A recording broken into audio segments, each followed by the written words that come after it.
जो शरीर रागी है, केवल शरीर सुख के लिए, चाहे वो वैराग्य में चाहे गृहस्थ में, केवल शरीर सुख के लिए जी रहा है। नहीं, ऐसा कभी नहीं होता। तुम्हें कैसे बताए? 102 में परिक्रमा भी की है, परिक्रमा नहीं रुकी। जब चेक किया करके लौट करके मुरारी ने की क्या, तो 102 बुखार, कोई नहीं, इससे क्या फर्क पड़ता है? रोज कष्ट में ही है, जुखाम ये वो सब। अपनी दिनचर्या ठीक 1:30 बजे उठना, इसके साथ व्यवहार प्रेम का नहीं करना, प्रियालाल के साथ प्रेम का व्यवहार करना है। ठीक दिन, ये जड़ वस्तु है शरीर, इससे वैसे ही व्यवहार करना है जिससे हमारा काम बन जाए। अगर इससे प्रेम करोगे तो दुर्गति करवा देगा। ये जो ढांचा है, इससे राग करोगे दुर्गति हो जाएगी। इससे ठीक वैराग्य पूर्वक व्यवहार करो, उचित भोजन, उचित वस्त्र, उचित व्यवहार और दिनचर्या कड़ाई से इससे करवाओ, इससे करवाओ। हम नहीं उठ पाएंगे 4 बजे, तो अब आपने सब बिगाड़ दिया, परमार्थ का सिद्धांत ही बिगाड़ दिया। हम नहीं उठ पाएंगे मतलब आप शरीर को बोल रहे हो मैं लेकर के, अब क्या परमार्थ के पथिक हो? शरीर को 4 बजे उठाना है, हाँ उठाना है। प्रत्येक साधु महात्माओं के जीवन चरित्र को देखो, अपनी दिनचर्या को भगवान के कहने पर भी नहीं छोड़ा। पूज्यपाद भगवत अनुरागी श्री सनातन गोस्वामी जी को साक्षात नंद नंदन प्रकट होके बोले कि बाबा अब तुम गिरिराज जी की परिक्रमा में मत आया करो, ये इतनी लंबी परिक्रमा है, तुम वृद्ध हो गए, वृंदावन से पैदल आते हो, मत आया करो। जो वाक्य दूसरे दिन फिर पहुंच गए। बाबा मना किया था, क्यों आ गए? रहा नहीं जाता प्रभु, रहा नहीं जाता, चैन नहीं है। प्रभु ने वो चरण चिन्हारी वहीं कर लिया करो।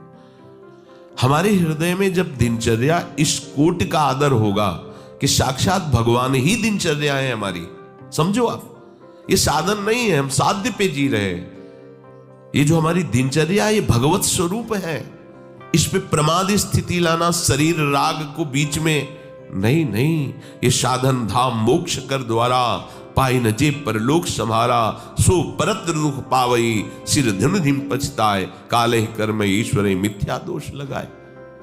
व्यर्थ में काल को, प्रारब्ध को, ईश्वर को दोष दिया जाता, और काल सहयोगी नहीं, ईश्वर की इच्छा ही ऐसी, हमारा भाग्य नहीं कि हम भजन करें। तुम्हारा भाग्य नरक भोगने का है। कैसा फंसा लिया मन ने, कैसा तन ने फंसा लिया। मान जाओ मेरी प्रार्थना, इस शरीर से व्यवहार बिल्कुल उतना ही करो जितना आवश्यक है। ये तुम नहीं हो। इसको सुगंधित द्रव्यों का लेप लगा लो, चाहे सोने की भस्म खाओ, चाहे मकरा ध्वज, क्या क्या दुनिया का प्रपंच होता है, खूब खाओ, मरोगे और इसको जलना होगा, नष्ट होना होगा। इसलिए हरिनाम पाओ, ये नामामृत पियो, लीलामृत पियो, रूपामृत पियो, निहाल हो जाओगे। ऐसे दिव्य भागवतिक शरीर की प्राप्ति होगी जिसका कभी क्षय नहीं होता। प्रिया प्रीतम के समीप 8 पहर परमानंद में।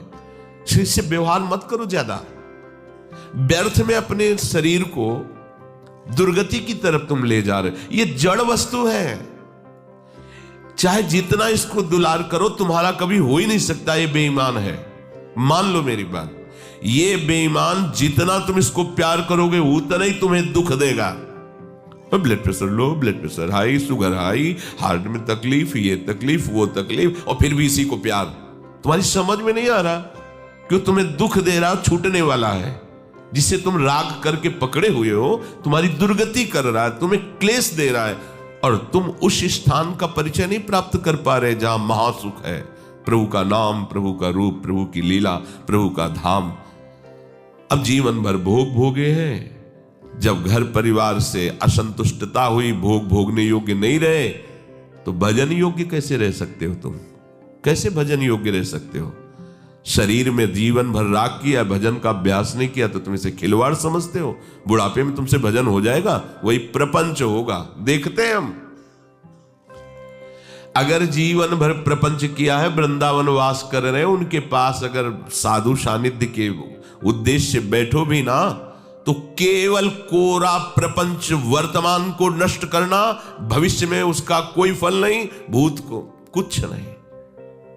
न वो भूत को मिटा पाएगा, न भविष्य को बना पाएगा, वो वर्तमान नष्ट हो रहा है। हम देख रहे हैं ना, बूढ़े हैं, 82 वर्ष के हैं, कोई भगवत चर्चा की स्फुरना नहीं। वही संसार प्रपंच, चाहे माला ले लो, चाहे वेश बदल लो, कुछ कर लो। क्यों? क्योंकि पूर्वाभ्यास आपका विषयों का रहा है, संसार का रहा है, तो तुम्हें वही बातें सुहाई देंगी। तुम्हें प्रिया प्रीतम की बात तो सुहाई नहीं देगी, प्रिया प्रीतम तो अच्छे नहीं लगेंगे। इसलिए इससे व्यवहार केवल शास्त्र सम्मत करो। वही विवेकवान साधक है जो शरीर के साथ व्यवहार शास्त्र सम्मत करता है। अगर शास्त्र सम्मत व्यवहार करोगे तो इसी जन्म में भगवत प्राप्ति हो जाएगी। दुखों से निवृत्ति का एकमात्र उपाय शरीर राग का त्याग, प्रभु के चरणों का आश्रय। अगर आप नहीं समझो तो फिर आप अपनी जानो। यत चित्रेंद्रिय क्रिया, जब आप भजन के लिए बैठो तो इंद्रियों को अन्य क्रियाओं में न जाने दो। वो करना था वो करेंगे, फिर ऐसा है भजन हो जाए, फिर इसके बाद उठ करके ऐसा, रोको इसको। अब वर्तमान में तू समय नष्ट कर रहा है, आगे जो तुझे करने के लिए सेवा दी जाएगी वो मिलेगी। अभी तुझे बैठकर चिंतन करना नाम का, रूप का, लीला का, ये व्यर्थ का चिंतन क्यों कर? डांटो अपने मन को, इंद्रियों को डांटो। उसी समय सारा काम है, देख लो ना, बैठ के देखो ना आप, उसी समय सारा प्रपंच निवारण करने के लिए वो बैठ जाएगा मन। ऐसा करना, वैसा करना, कई मिनट रह गए, पूरा हो जाए, फिर चले अमुक कार्य। क्या है ये? डांटो उसको। हमने वर्तमान में तुम्हें नाम जप के लिए बैठाला है, तुम्हें नाम जप करना होगा। आगे क्या करना हो हम बताएंगे आपको। चुपचाप नाम जप कर, डांटो उसको, ये तुम्हारे शासन में आ जाएगा। आप अपने स्वरूप को भूल गए हैं, आपके ही शासन से ये समेटेंगे, आपके ही सामर्थ्य से ये सामर्थ्यवान है, आपके ही चैतन्य प्रकाश से ये प्रकाशित हैं, आप इनसे नहीं हैं। सब कर परम प्रकाशक जोई, आपका वो स्वरूप है जो इंद्रियों को, मन को, अंतःकरण को, बुद्धि को, स्वभाव को, सबको पावर दे रहा है।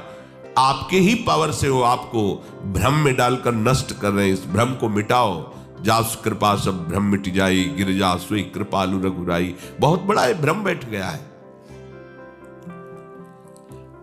शरीर, मन, इंद्रियां, इन पर उपासक का अधिकार होता है, वही उपासक कहा जाता है। शरीर, मन, इंद्रियां जिस पर अपना अधिकार रखती हैं उसे विषयी और संसारी कहते हैं। शरीर, मन और इंद्रियों पर जो अधिकार रखता है उसे साधक कहते हैं। शरीर, मन, इंद्रियां जो भगवदाकार को प्राप्त हो जाती है उसे सिद्ध कहते हैं। जब आप भजन में बैठें, जब आप ध्यान के लिए बैठें, तो व्यवहार में जाने वाले मन और इंद्रियों को रोकने की चेष्टा करें। जब आप भजन मार्ग में चलेंगे तभी तो आप जान पाएंगे कि मन जा रहा है, इंद्रियां जा रही। नहीं, किसको पता है? मन और इंद्रियों में ही विचरण करता रहता है, पता ही नहीं पाता कि मन हमारा कब कहां ले गया।